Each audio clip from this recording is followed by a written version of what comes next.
다윗이 헤브론에서 유다 지파의 왕이 된 지 7년 6개월이 지나는 동안 그의 정적이었던 사울의 가문이 완전히 몰락하고 북이스라엘의 모든 지파가 다윗에게로 돌아오게 됩니다. 그리고 비로소 하나님의 뜻이 이루어져 다윗이 이스라엘 전체 통일 왕국의 왕이 됩니다. 그때가 BC 1003년이었습니다. 이제 이스라엘은 통일 국가로서의 면모를 굳건히 이루어가게 됩니다. 행정 조직도 완벽하고요. 더 이상 다른 나라가 침략할 수 없을 정도로 단단하게 서가고 있었습니다. 특별히 역대상 12장을 보게 되면 왕이 된 다윗을 떠받들고 다윗의 수하에서 충성을 다짐한 용사들이 얼마나 대단하고 얼마나 용맹하고 얼마나 충성심이 있었던 사람들인지를 소개하고 있습니다. 그러니 다윗의 왕국이 얼마나 강성합니까? 각 전투 영역에서 활 쏘는 자, 창 든 자, 무슨 싸움하는 자, 각 전투의 영역에서 최고의 사람들만 다윗에게로 몰려듭니다. 그냥 타이틀만 통일왕이 아닌 거예요. 다윗을 넘볼 자가 없었고 그를 침략할 자가 아무도 없었습니다. 특히 베냐민과 유다 자손 중에서 다윗에게로 나아온 자들이 하나님의 성령에 의해 충성을 이렇게 다짐했다고 합니다. 역대상 12장 22절. 그때 사람이 날마다 다윗에게로 돌아와서 돕고자 하며 큰 군대를 이루어 하나님의 군대와 같았더라. 아멘. 하나님의 군대와 같았다는 것. 하나님이 모아주십니다. 이제 다윗을 대적할 자가 누구도 없습니다. 탄탄한 군사적 기반 위에서, 견고한 조직 위에서 다윗은 명실공히 이스라엘의 전체의 왕이 된 것입니다. 여러분, 뭐가 부족하겠어요? 그 누가 대적합니까? 든든합니다. 평안합니다. 사무엘상 5장 9절 10절. 다윗이 그 산성에 살면서 다윗성이라 이름하고 다윗이 밀로에서부터 안으로 성을 둘러싸으니라. 만군의 하나님 여호와께서 함께 계시니 다윗이 점점 강성하여 가니라. 하나님의 전폭적인 지지를 받는 다윗이었습니다. 그 이후에 그 지역에 엄청난 위세를 떨치던, 오랜 시간 이스라엘을 괴롭게 했던 블레셋이 온 군대를 몰고 다윗이 왕이 됐다는 소식을 들고 쳐들어옵니다. 그 블레셋은 사울의 가문을 완전히 몰락시켰던 무시무시한 군사력을 가진 세력들입니다. 당해낼 수가 없었습니다. 그런데 하나님의 강력한 도움으로 가뿐히 승리합니다. 그 전쟁의 장면을 바알브라심이라는 단어로 표현하고 있습니다. 물의 흩음같이 다윗을 대적한 자들이 그냥 하나님 앞에서 패배합니다. 조직도 든든합니다. 어느 하나 부족한 것이 없습니다. 그런데 하나님의 사람인 다윗에게 영적인 빈 공간이 느껴집니다. 그것은 바로 하나님의 임재의 상징인 언약궤가 여전히 중심부에 있지 않았다는 겁니다. 언약궤가 아벡 전투에서 패하면서 블레셋에게 빼앗긴 이후 아스돗, 가드, 에그론을 거치는 동안 블레셋에서는 엄청난 재앙이 일어나게 되었고 결국 견디다 못한 이 블레셋이 이 법궤를 돌려보내려고 작정하면서 베세메스라는 지역에 수레를 실어 보냈습니다. 거기서도 그 법궤를 들여다본 까닭에 5만 70명이 죽는 대참사가 벌어지게 되죠. 그리고 기럇 여아림에 있는 아비나답이라는 사람의 집에서 20년간 있던 시점에 사무엘을 중심으로 미스바 운동이, 회복 운동이 일어납니다. 근데 중요한 것은 그 이후에도 한참 동안 법궤는 아비나답의 집에 있었어요.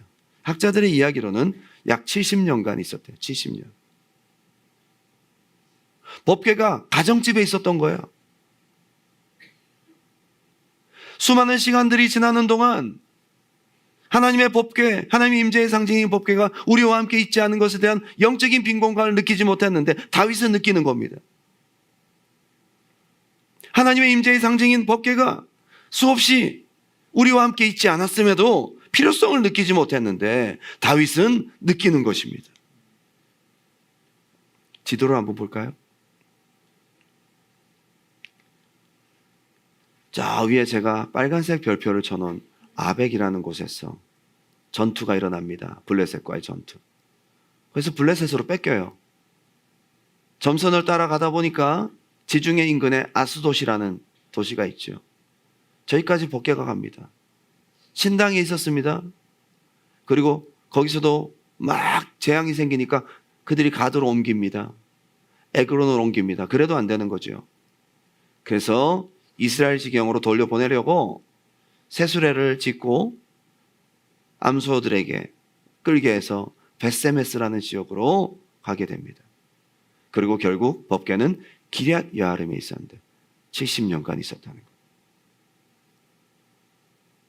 법궤가 없는 그 빈 공간을 다윗은 느끼는 겁니다. 모든 것이 부족하지 않은데도, 모든 것이 다 갖춰져 있는데도, 모든 생활이 안정되어 있는데도, 모든 것이 평안한데도 하나님의 사람은 하나님이 없는 빈 공간을 느끼게 되는 겁니다. 이게 예배자입니다. 오래오래 그렇게 있다 보면 그것이 당연하게 여겨지고, 그렇게 법궤가 중심에 없었어도 그동안 잘 살아왔어요. 그렇다면 큰 필요를 느끼지 못하고 살아갈 법도 한데 다윗은 그렇지 않았습니다. 교회를 다닌다고 하면서 하나님 없이도 잘 사는 사람들이 많잖아요. 진정 하나님을 사랑하고 하나님을 예배하는 다윗과 같은 사람들은 영적인 목마름을 느끼는 거예요.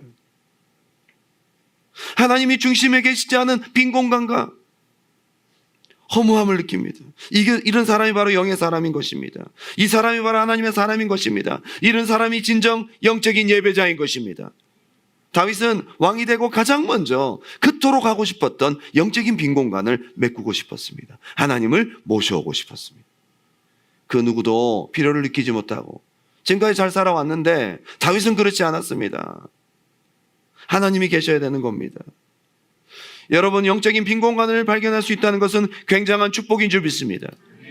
아멘. 예배를 드리지 않으면 마음이 괴롭고, 기도를 하지 않으면, 하나님을 만나지 아니하면 영적인 목마름을 느끼고 갈급함을 느끼는 그런 심령들이 되어야 된다는 거예요.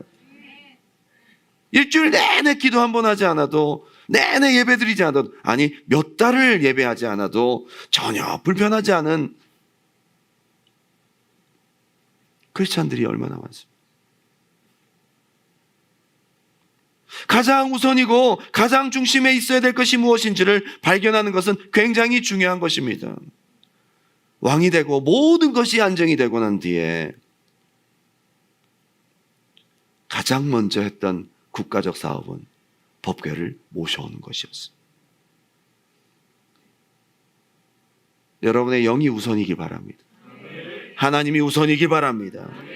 우리 영의 중심에는 하나님이 계셔야 됩니다. 이것을 깨우치는 것은 회복의 시작이다. 여러분, 회복의 시작이 뭔지 아세요? 하나님을 가장 먼저 중심에 모시는 겁니다. 하나님이 계셔야 될 공간, 하나님이 계셔야 될 가장 중요한 위치에 그분이 계시지 않으면 영적인 목마름을 느낄 수 있는 것이 바로 회복의 시작이라는 거예요.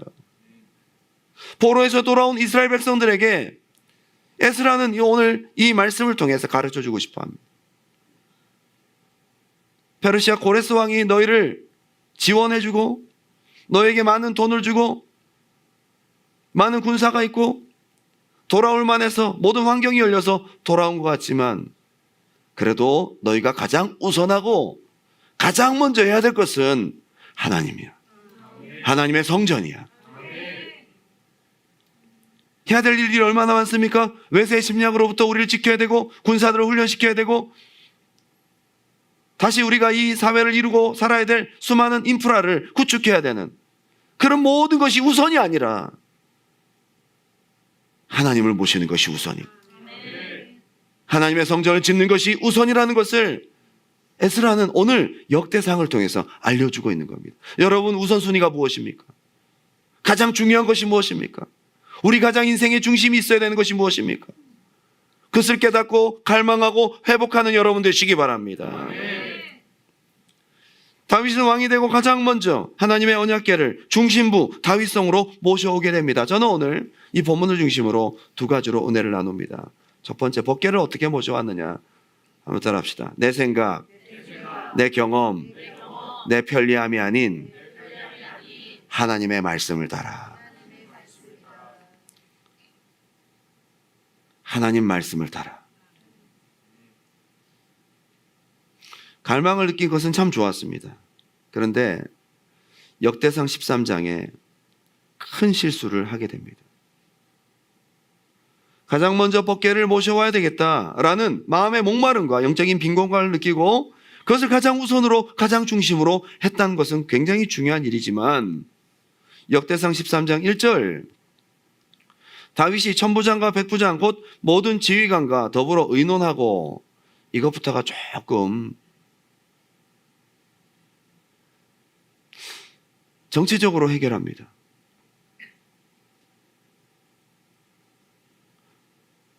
정치 지도자들과 먼저 의논합니다. 그리고 다윗이 이스라엘 온 회중에게 이르되 너희가 만일 법궤를 모셔오는 게 좋겠냐? 좋다고 하니까 모셔와야 되겠구나. 이 영적인 일을 하면서 하나님 말씀대로 하나님 방법대로 하지 않았어요. 정치 지도자들과 의논을 하고 백성들의 의견을 묻습니다. 민주적이고 사람들을 배려하는 순리적인 방법 같지만 여기에 허점이 있다는 거예요. 이제 왕이 되고 다윗도 사람들의 눈치를 봤겠죠. 그런데 이것보다 우선했었어야 될 그의 첫 단추는 모세 율법을 연구하고 하나님의 뜻을 먼저 묻는 것이 우선이었다는 거예요. 3절 우리가 우리 하나님 궤를 우리에게로 옮겨오자 사올 때에는 우리가 궤 앞에서 묻지 아니하였느니라 하매 무 백성의 눈이 이 일을 좋게 여김으로 온 회중이 그대로 행하겠다 한지라. 사람들이 동의하면 되는 겁니까? 이에 5절입니다. 다윗이 애굽의 시올 시내로부터 하마도기까지 온 이스라엘을 불러 모으고 기럇 여아림에서부터 하나님의 궤를 메어 올리고자 할세 다윗이 온 이스라엘을 거느리고 바알라 곧 유다에 속한 기럇 여아림에 올라가서 여호와 하나님의 궤를 메어오려 하니 이는 여호와께서 두 그룹 사이에 계심으로 그러한 이름으로 일컬음을 받았더라. 궤를 메고 와야 된다는 거 다윗이 알고 있었어요. 여러분 알고는 있습니다. 제사장들이 메고 와야 되는 거 알고 있었어요. 여러분 알고 있는 것이 명확하지 않을 때 문제인 것입니다. 알고 있는 것이 꼭 이래야 된다라고 확실한 지식이 아닐 때 문제가 있는 것입니다. 제사장들이 메야 되고 레위인들을 선별하여 하나님이 정한 법대로 메어 와야 한다는 것을 알고는 있었지만 명확하지는 않았습니다. 여기서 어떻게 하죠? 법궤를 옮겨와야 될 레위인들을 선별하지 않고 온 이스라엘을 불렀어요. 말씀대로 하기보다는 성대하게 했습니다. 하나님 말씀대로 하기보다는 성대하게 이 모든 것들을 준비했습니다. 성대하게 행사를 준비했는지 모르겠지만 말씀의 원칙을 따르진 않았습니다. 그리고 돌이킬 수 없는 중차대한 비극이 발생합니다. 역대상 13장 7절 하나님의 궤를 새 수레에 싣고 아비나답의 집에서 나오는데 우사와 아히오는 수레를 몰며 아비나답의 아들 우사와 아히오라고 돼 있는데 아비나답의 집에 70년 가까이 있었으면 우사와 아히오가 손자일까요? 아들일까요? 잘 모르겠어요. 그렇죠? 그런 정보가 없어. 근데 이 히브리어 단어에서는요. 아들 그러면 손자도 아들이고 아들도 손자고 이렇게 같이 자손, 후손, 아들 다 비슷한 단어를 써요. 그러니까 시간으로 볼 때는 학자들의 얘기로는 손자들일 것이다. 아비나답의 집의 사람들, 아들들인 거예요. 그 사람들이 정성껏 새 수레를 만들었습니다. 정성이 대단합니다. 수레를 만드는 것이 보통 일입니까? 온 이스라엘 모으는 것이 보통 일입니까? 정성이 없어서가 아니에요. 말씀의 지식이 부족한 거죠. 소들이 수레를 끌도록 했습니다. 흠없는 좋은 소를 뽑았겠죠. 정성이 없는 것이 아닙니다. 지식이 부족한 것이죠. 수레를 끌던 사람들은 아비나답의 후손 우사와 아히오였습니다. 경험자. 법궤를 자기 집에 모셨던 경험자들. 레위인들보다도 이 사람을 사용합니다. 말씀을 따를 겁니까? 경험을 따를 겁니까? 민수기 4장, 신명기 10장 모세오경을 통해서 반복적으로 얘기하고 있는 것이 뭐냐? 법궤는 제사장들이 매야 돼. 그앗 자손들이 법궤를 옮겨야 되는. 여호수아 3장 가나안 땅을 가기 위해 요단을 건너는 일에 이 엄청난 국가적인 히스토리 속에 자세히 묘사하고 있는 장면이 뭐냐? 제사장들이 법궤를 메고 요단강을 밟을 때 요단이 갈라지는. 이것을 다윗이 모를 리가 없어요. 모든 이스라엘 백성들이 알고 있었습니다. 여러분, 알고 있는 것이 명확하지 않을 때 문제라니까요. 여러분, 예배를 어떻게 드려야 되는지 알고 있어요. 하나님 어떻게 모셔야 되는지 알고 있습니다. 여러분, 알고 있습니다. 근데 절대적이고 명확하지 않을 때 허점이 발생합니다. 다윗은 결국 하나님 말씀을 따르지 않았습니다. 무엇을 따랐습니까? 한번 따라할까요? 경험. 왜냐? 블레셋에서부터 올 때부터 새 수레에 실려서 왔습니다. 아비나답의 집에 어떻게 수레가 왔느냐? 새 수레에 실려서 왔습니다. 그것도 블레셋 사람들이 만든 금독종 5개와 금쥐 5개, 정성을 다한 예물, 속건제 예물을 실어서 같이 보냈어요. 새 수레에 소에 실려서 왔습니다. 그렇게 받았으니 그렇게 보내는 걸 당연하게 생각하는 거예요.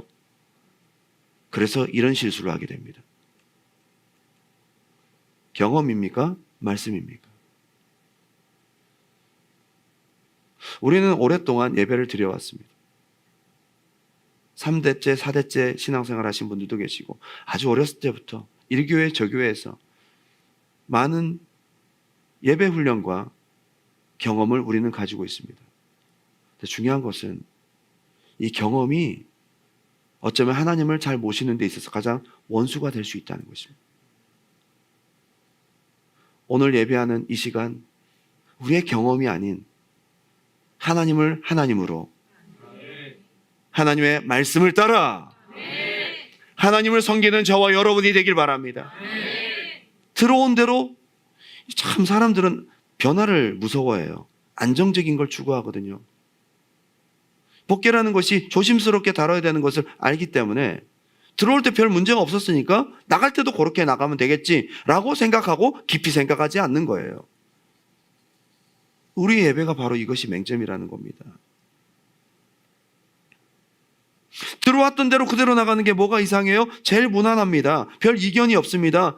그때도 새수레로 갖고 왔으니까 이번에도 새수레를 만드는, 똑같이 만드는 겁니다. 사무엘상 6장 6절 7절 애굽인과 바로가 그들의 마음을 완악하게 한 것 같이 어찌하여 너희가 너희의 마음을 완악하게 하겠느냐? 그가 그들 중에서 재앙을 내린 후에 그들이 백성을 가게 함으로 백성이 떠나지 아니하였느냐? 그러므로 블레셋 사람들이 서로 얘기하는 거예요. 새수레를 만들어서 전나는 암소를 해서 돌려보내자. 금쥐 5개, 금독종 5개, 금을 이상한 모양으로 만들어서 속건제 5분의 1을 훔친 것에 대한 예물을 내야 된다는 지식은 또 있어가지고 적당히 알고 있어요. 이 사람들도요. 블레셋 사람들도 어디서 주워 들은 건 있어가지고 우리가 하나님의 법궤를 훔쳤으니 5분의 1 금으로 배상해야 돼. 그래서 그걸 자기들 마음대로 만들어가지고 자기들 아이들을 모아서 수레를 끌어가지고, 왜냐하면 사람이 손대면 안 되니까, 죽을 것 같으니까 사람이 손 안 대도록 수레를 만든 거였어요. 이것은 하나님의 율법을 모르는 블레셋 사람들의 아이디어였어요. 이 하나님의 율법을 모르는 이방인들의 아이디어를 그대로 따르며 이 법궤를 다시 모셔오려고 했던 다윗과 백성들이 얼마나 무지합니까? 정성이 없었던 것이 아니에요. 지식이 없었던 것이죠. 7절 그러므로 새 수레를 하나 만들고 멍에를 메어보지 아니한 젖나는 소 2마리를 끌어다가 소의 수레에 메우고 그 송아지들을 떼어 집으로 돌려보내고. 얼마나 잔인해요. 생으로 생이별을 지켰어. 새끼 소들을. 이거하고 똑같이 새 수레를 만들고 소에 실어서 다윗성으로 옮겨오려고 했던 거예요. 우리 나름대로, 우리 경험대로 하나님 섬기는 것이 문제라는 겁니다. 내 나름대로. 지금까지 했던 대로. 지금까지 이렇게 예배 드렸고 이렇게 했어도 하나님한테 벼락 맞지 않았고 우리가 지금까지 잘 사니까 잘하겠거니 하고 주님 만난 날까지 계속 그렇게 살다가 가는 거예요. 더 나은 예배를 드리시기 바랍니다. 하나님 무엇을 기뻐하시는지를 발견하는 지식이 있길 바랍니다. 더 나은 예배를 드리려고 했던 아벨에게 하나님은 지식을 주셨습니다. 양의 첫 새끼를 드리는, 피를 통해 드리는 피의 제사. 우리의 신앙생활에 어쩌면 철저히 지금까지 해왔던 경험에 의존하고 있는지도 모릅니다. 그렇게 유지하는 것을 무난하게 생각할 수도 있습니다. 부모님이 해오던 대로 어릴 때부터 드리던 대로 지금까지 이렇게 했어도 크게 문제가 없었으니까 분명 개선해야 되고 분명 수정해야 되고 분명 발전해야 되고 나아져야 되는데 지금까지의 잘된 것인지 잘못된 것인지도 모르는 무난함을, 경험을 쫓아가는 것이 어쩌면 우리의 예배가 아닐까. 오늘 한번 생각할 수 있는 시간들이 있었으면 좋겠습니다. 그 다음에 한번 따라합시다. 편리함, 익숙함. 편리함과 익숙함이 문제인 거예요. 상당히 먼 거리죠. 여러분, 법궤가 무게가 얼마인지 아세요? 저도 몰라가지고 찾아봤더니요 1톤에 가깝습니다. 생각해 보세요. 이게 법궤 사이즈가 굉장히 커요.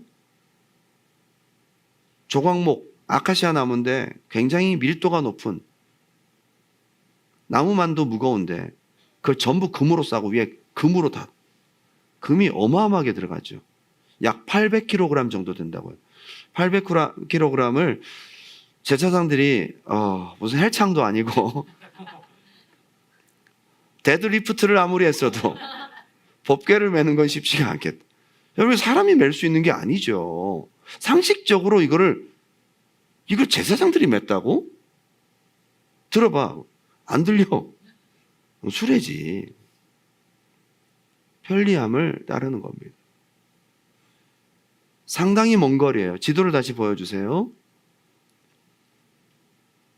아까 그 지도.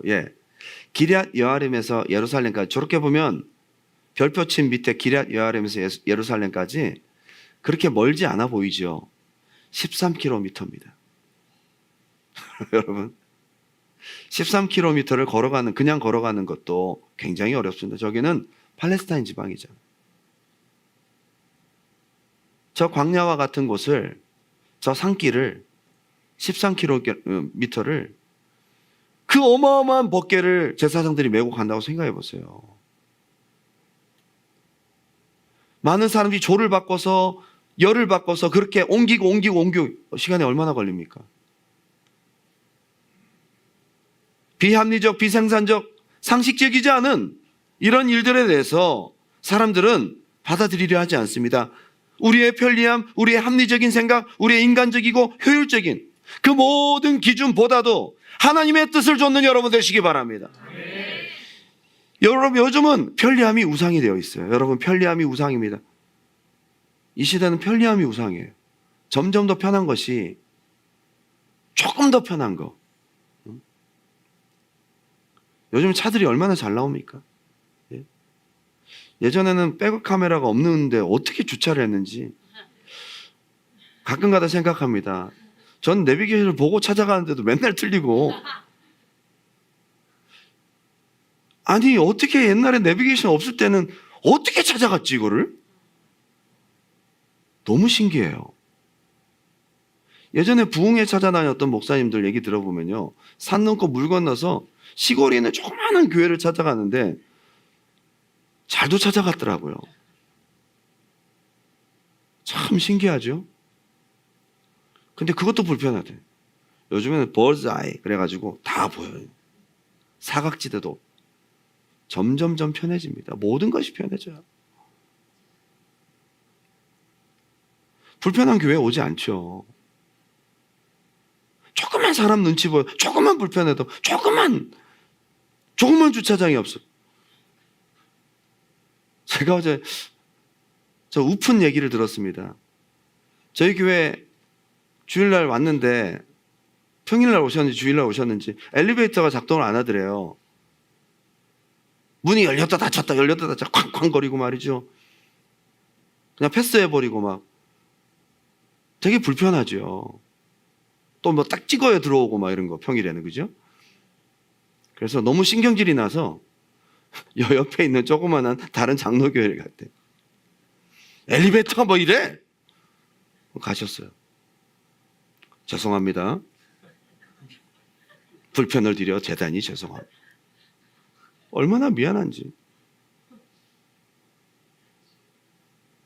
근데 그 교회 목사님이 이번에 단일 기도에 오셔가지고 뭘 얘기를 하면서 어떤 목사님한테 두란노 교회에서 엘리베이터가 불편해가지고 신경질 내고 어떤 성도님이 우리 교회로 왔어. 아주 만족스러워하며 자랑하시는.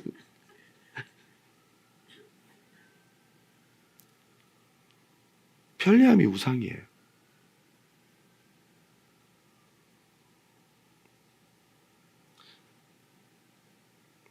하나님 예배하는데 예전에는 어땠습니까? 산 넘고 물 건너 1시간씩 걸어오고 새벽에 정말 톱밥날로 따뜻하지도 않고 눈만 맺고 말이죠. 가루 날리는 그런 데서 바닥에 구멍이 나도록 하나님을 예배하고 눈물을 흘리며 자녀들을 위해 축복하고 기도했던 그런 때도 있잖아요. 하나님이 기뻐하시는 예배가 무엇인지 편리함이라는 우상 속에 우리는 어쩌면 가려져 있는 건지도 모르겠습니다. 당연히 아비나답의 집에 오래 모셨으니 복게 모시는 일은 누구보다도 우사와 아히오가 전문가야. 그들도 우리만큼 잘 모실 수 있는 사람이 없습니다. 저희가 모시고 가겠습니다. 했겠죠. 그러니 그 익숙함 속에서 실수하는 거예요. 율법에서 고핫 자손 제사장이 모셔와야 된다는 분명하게 명시된 하나님 말씀보다 익숙함이 위에 있는 거예요. 하나님 말씀 따라가는 여러분 되시기 바랍니다. 이러한 회복이 우리 두란노 교회에 있길 바랍니다. 역대상 13장 8절 다윗과 이스라엘 온 무리는 하나님 앞에서 힘을 다하여 뛰놀며 노래하며 수금과 비파와 소고와 제금과 나팔로 연주하니라. 준비 많이 했어요. 정성 많이 들였습니다. 많은 사람들 동원했습니다. 온 무리가 힘을 다해 뛰놀며 이보다 더 열정적으로 찬양할 수가 없어요. 모든 악기를 총동원했습니다. 정성은 가득했습니다. 그러나 지식이 부족했어요. 마음의 노력은 많았지만 말씀이 없었어요. 하나님의 뜻과는 거리가 먼 우리의 정성. 그래서 10절에 우사가 뛰는 소들 때문에 벗개가 덜컹거리니까 그걸 잡다가 현장에서 즉사하고 말아요. 두 번째, 한번 따라할까요? 말씀 안에서의 구별과 헌신. 말씀을 많이 찾았을 겁니다. 우사의 죽음으로 말미암아 우리가 뭘 잘못했지? 무엇이 문제일까? 해서 하나님 말씀을 연구하기 시작했을 것입니다. 바람직한 현실. 이건 내 소리가 아니라 하나님 말씀입니다. 자, 역대상 15장 2절 다윗이 이르되 레위 사람 외에는 하나님의 궤를 맬 수 없나니 이는 여호와께서 그들을 택하사 여호와의 궤를 메고 영원히 그를 섬기게 하셨음이라. 그렇죠. 발견한 거예요. 이제 알았어요. 우사의 죽음을 통해 뼈아프게 발견한 진리. 레위 사람 외에는 안 돼. 절대 안 돼. 이건 원칙이고 말씀이야. 하나님 말씀을 깊이 찾아보니 하나님이 진짜 무엇을 원하셨는지 명쾌하게 발견합니다. 확실하게 알게 됩니다. 그래서 막연한 습관, 경험, 편리함, 익숙함에 머무르지 않고 하나님이 뭘 원하시는지 더 나은 예배를 위해서 말씀 안에서 항상 찾으려고 노력해야 된다는 겁니다. 이러한 결단과 변화가 있길 바랍니다. 말씀으로 돌아가야 돼요. 말씀으로. 내 생각과 경험이 아닌. 3절 다윗이 이스라엘 온 무리를 예루살렘으로 모으고 여호와의 궤를 그 마련한 곳으로 메어 올리고자 하여, 한번 따라할까요? 4절 다윗이 아론 자손과 레위 사람을 모으니. 아까는 다 그냥 통으로 모았고 이번에는 어떻게 하죠? 모으고가 두 번 나오죠. 이 두 단어가 다 다릅니다. 이스라엘 온 사람들을 모았다. 이 사람들은 그냥 모은 겁니다. assemble, 소집한 겁니다. 카할, assemble, 그냥 소집한 거고요. 다윗이 아론 자손과 레위 사람을 모으니 이 사람들은 법궤를 다루는 사람들이죠. 이것은 아사프, 제거하다라는 뜻도 있고요. 골라서 뽑다라는 뜻을 갖고 있어요. 확실히 선을 둡니다. 이게 바로 구별이에요. 하나님을 섬기는 일에 구별된 여러분 되시기 바랍니다. 말씀을 알고 나니까 구별이 무엇인지 알게 돼. 말씀을 알고 나니까 구별이 되기 시작해. 말씀을 알고 나니까 선이 명확해지기 시작합니다. 하나님을 섬기되 하나님의 말씀의 기준대로 구별한. 여러분, 이것이 거룩이에요. 거룩은 구별이에요. 하나님을 거룩하게 섬기는 여러분 되시기 바랍니다.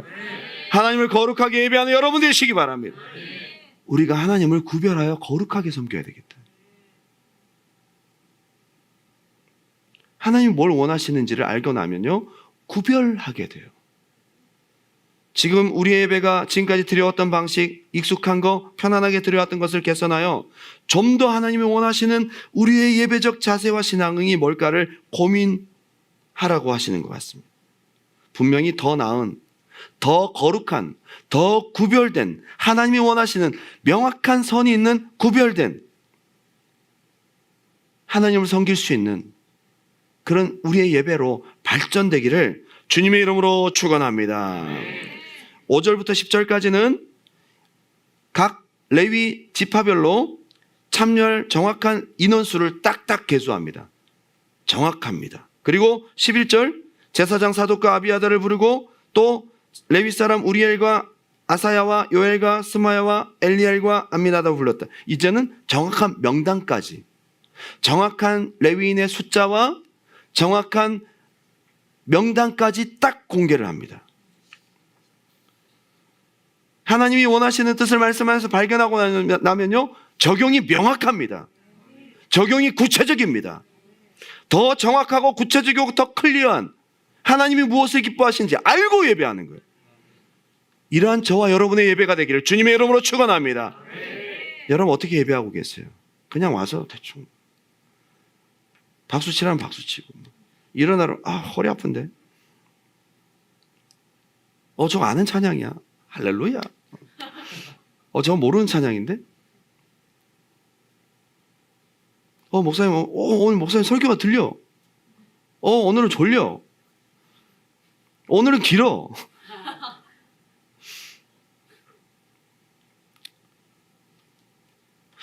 뭔가 하나님께 맞추어진 예배라기보다는 막연하고 선이 없는, 구별되지 않은 그 시간을 그냥 무언가 채우는, 그리고 예배했다. 12절 그들에게 이르되 너희는 레위 사람의 지도자이니 너희와 너희 형제는 몸을 성결하게 하고 내가 마련한 곳으로 이스라엘 하나님 여호와의 궤를 메어 올리라. 이거예요. 이걸 발견하는 저와 여러분이 되기를 주님의 이름으로 축원합니다. 우리의 예배에 왜 기름 부음이 없는지, 우리 예배 가운데 왜 눈물이 말랐는지, 우리 예배 가운데 왜 성령의 역사가 없는지를 오늘 고민하고 발견하는 시간 되기 바라요. 예배에는 하나님의 역사가 있습니다. 하나님의 임재가 있습니다. 법궤에는 하나님의 영광이 있습니다. 왜 우리 예배 가운데 하나님의 영광이 없는지를, 왜 우리 예배 가운데 눈물이 없는지를, 우리 예배 가운데 왜 치유와 역사가 없는지를, 체험이 없는지를 오늘 고민하셔야 되는 거예요. 참 놀라운 것입니다. 13절 14절 제가 읽습니다. 그전에는 너희가 매지 아니하였으므로 우리 하나님 여호와께서 우리를 찢으셨으니 이는 우리가 규례대로 그에게 구하지 아니하였음이라 하니, 이에 제사장들과 레위 사람들이 이스라엘 하나님 여호와의 궤를 메어 올리고자 하여 몸을 성결하게 하고, 모세가 여호와의 말씀을 따라 명령한 대로 레위 자손이 채 하나님의 궤를 꿰어 어깨에 매니라. 할렐루야.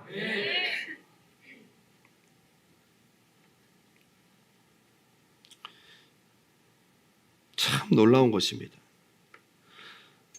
역대상 15장 16절 다윗이 레위 사람의 어른들에게 명령하여 그의 형제들을 노래하는 자들로 세우고 비파와 수금과 재금 등의 악기를 울려서 즐거운 소리를 내라. 이거 그전에도 했던 거예요. 13장에도 했던 거예요. 그런데 이건 틀려요. 하나님께 악기를 울리고 우리의 마음을 올리고 찬양을 올려드리고 기도하고 다 똑같은 행위 같지만 13장의 행위와 15장의 행위는 달라요. 비로소 하나님 받으시는 예배가 된다 이 말이에요. 15장에 이걸 하나님 기쁘게 받으시고 이스라엘의 중심이 되시고 축복이 되시고 이스라엘을 통치하시고 회복하시는 놀라운 역사가 여기에서부터 나타나기 시작해요. 여러분, 한 번의 예배에 우리의 삶이 바뀔 수 있습니다. 한 번의 예배에 거룩하신 하나님의 영광을 맛보면서 우리의 오랜 문제가 돌파될 수 있습니다. 저주의 사슬이 끊어질 수 있습니다. 하나님의 영광 가운데 놀라운 체험을 하게 될 수 있습니다. 할렐루야. 17절부터 24절까지 쭉 진행이 되는데 전 이것을 읽고 함께 마무리를 짓고자 합니다. 역대상 15장 25절 26절 한번 큰 소리로 같이 읽어볼까요? 시작. 이에 다윗과 이스라엘 장로들과 천부장들이 가서 여호와의 언약궤를 즐거이 메고 오베데돔의 집에서 올라왔는데 하나님이 여호와의 언약궤를 맨 레위 사람을 도우셨으므로 무리가 수송아지 7마리와 수장 7마리로 제사를 드렸더라. 아멘. 여러분, 언약궤를 매는 일이 뭐 이렇게 즐겁겠어요? 아까 얘기했잖아요. 800kg. 80kg짜리 쌀자루를 매면서도 웃으면서 드는 사람 별로 없어요. 인상 쓰면서 들지. 어깨에 메고 죽을 지경인데도 웃으면서 즐겁게. 이게 헌신의 즐거움인 거예요. 이 먼 거리를 달려와서 이 시간에 바쁜 일들이 많이 있음에도 많은 불편을, 많은 어려움들을 감수하고 이 자리에 왔는데 이게 너무 좋아. 너무 즐거워. 하나님 주신 은혜입니다. 영적 기쁨이 회복되는 거예요. 그리고 더 중요한 것은 저는 이것을 이번에 말씀을 전하면서 다시 한번 묵상했어요. 26절, 하나님이 여호와의 언약궤를 맨 레위 사람들을 도우셨으므로. 아까 얘기했죠. 저도 800kg짜리를 어떻게 맸을까? 하나님의 도움 없이는 안 되는 거죠. 기적입니다. 제사장들이 이걸 메고 왔다는 것은 기적이에요. 보이지 않는 천사들을 떠받들어서 도우셨는지, 도우시다, 히브리어로 아자르, 어떻게 도우셨을까? 상식적으로 이 엄청난 무게의 금상자를 아무리 힘 좋은 제사장들이 즐겁게 메웠다고 해도 쉽지 않은 일인데 하나님께서 그것을 맬 수 있는 제사장들에게 근력을 주셨든지 능력을 주셨든지, 아니면 제사장들은 80kg 정도로 느끼도록 하고 천사들이 나머지를 감당했든지 그건 모르는 얘기지만 메고 가는 제사장들은 느낄 만큼 하나님이 도와주셨다는 거예요. 도와주셨다는 것입니다. 할렐루야.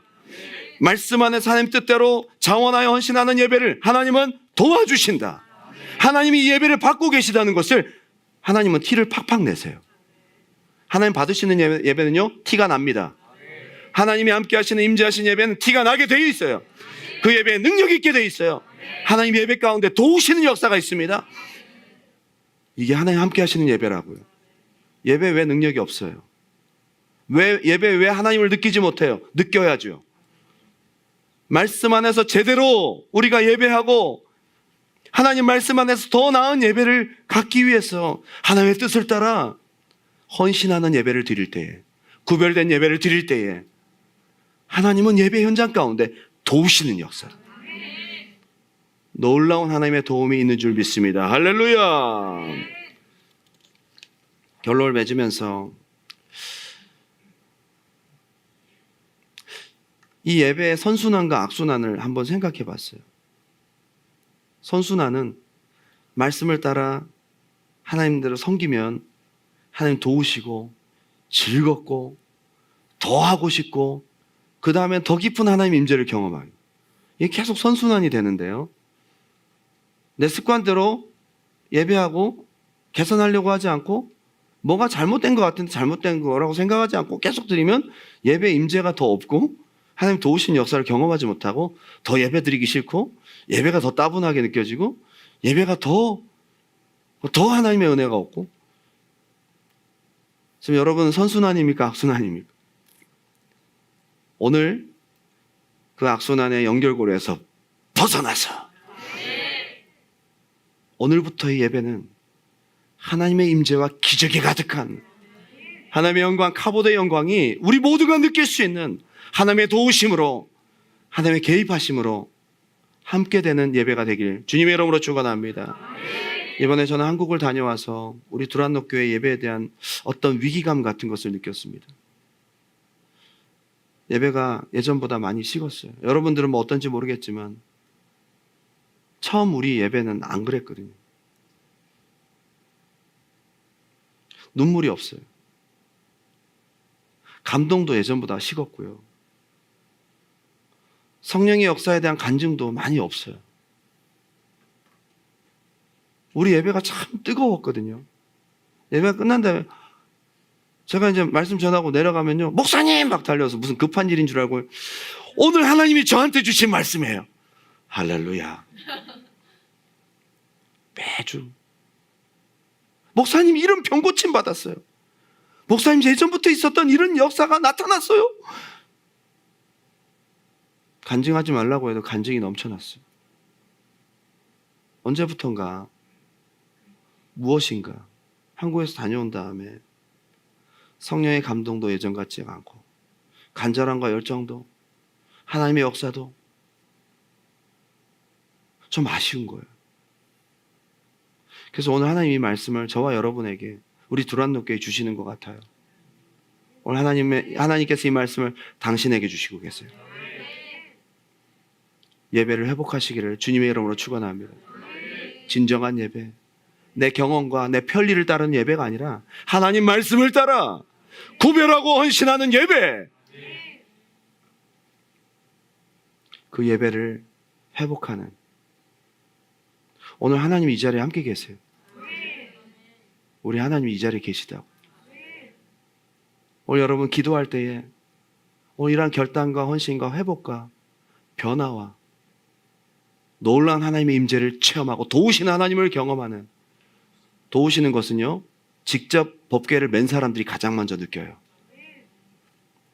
당신이 경험하시길 바랍니다.